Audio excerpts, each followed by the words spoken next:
Okay, I am a poet, I'm a student activist, I'm a Hawaiian pizza fan, and a huge root beer lover. And I am ASU.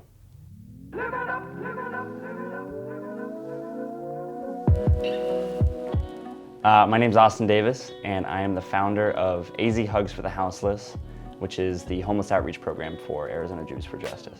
AZ Hugs for the Houseless is Arizona Jews for Justice's homeless outreach program. And a big goal of ours is to provide the essential resources to those experiencing homelessness, like the food, the water, the tents, but also to bring back a little dignity to people on the streets. A huge goal of ours is to be a friend to people. So we bring people special requests like their favorite meal or art supplies, musical instruments. I give people rides to see their mom, who they haven't seen in months, or to go to rehab. And it's just about showing people that they're not alone on the streets and they got some people on their side. This project started right when the pandemic did, really. I came back from tour. I just started going out to the Zone, which is the central tent city in Phoenix, with my friend Eddie. And we just started bringing people face masks and water because those were the direct needs, in March of 2020, I think. And from there, it just really grew because I started to make friendships with people and we started to have these connections, and at the end of the day, a lot of these people feel like family to me, and you can't leave your family behind. The sun is setting like a velvet lid over a coffin. I sit on Leo and Hazel's cooler outside their tent as flies buzz around our faces. Leo slaps at his neck. I sip my beer and close my eyes.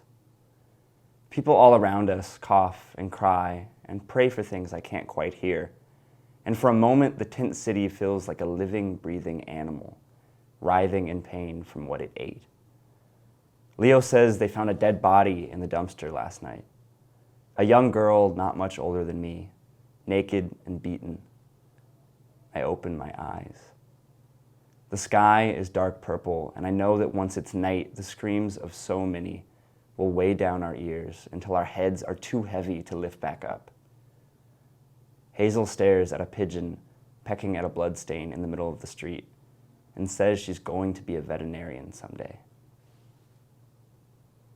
I started writing poetry in response to what I was experiencing because it was emotional at times, and I think I needed to process what I was seeing on the streets. And all this really difficult situations, they became kind of normalized to me. So I started writing these poems about a year ago, year and a half ago. So the result of that ended up being this collaborative album called Street Sorrows with musician Joe Alley. And it's a jazz spoken word project, 3 songs, and each song on the project is about a specific experience and specific people, real friends, real people that I know on the streets. A lot of the people that I met on the streets are some of the kindest, sweetest, most beautiful souls that I've ever encountered in my life. I've met just some incredible human beings, and I've met some awesome artists, and super talented, smart people. The summers in Arizona are so incredibly hot that no one should be outside right now. So a few days ago, I was out on the streets and one of my friends actually collapsed in the street. And I have this water sprayer that I spray people down with to cool down their body temperature. So for 20, 30 minutes, I was just spraying him down, and he didn't comprehend what was going on, but eventually he regained his strength, and I was feeding him. At the end of it, he just looked up to me and he was like, "Man, you just froze a man back to life." And that really kind of hit me.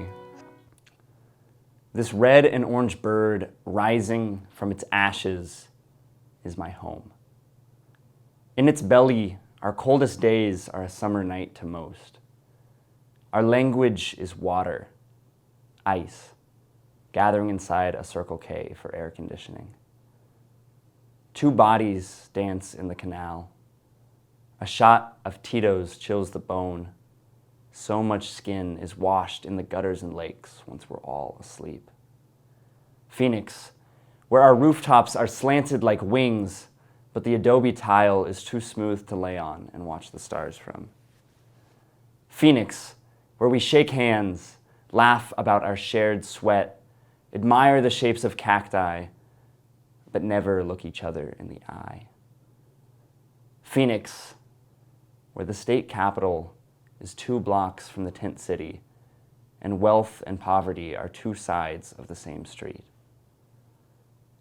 A mother waters the tumbleweeds with dark brown urine. 2 lovers spoon on the sidewalk. A child thinner than the sycamore branches stares at the sun, but doesn't blink, cry, or look away. We've been caught in the flames for so long. I can only hope we'll still be reborn. I think there's a huge stigma in Arizona, in America, about the homeless. That, a lot of people think of them as the other. Like this could never happen to me. This is someone's fault. And one thing I realized is that homelessness could happen to anyone.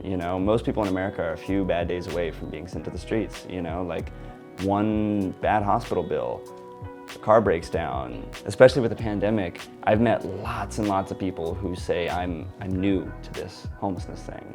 I've seen kids out there. That stuff's hard, but it's definitely made me a more empathetic person, I think. One thing that I tell people all the time is it's super valuable just to be a friend to people on the streets. We are a community, and these are our neighbors, so let's treat them like neighbors. Just treating it like a community, Seeing the homeless as neighbors, not as the other.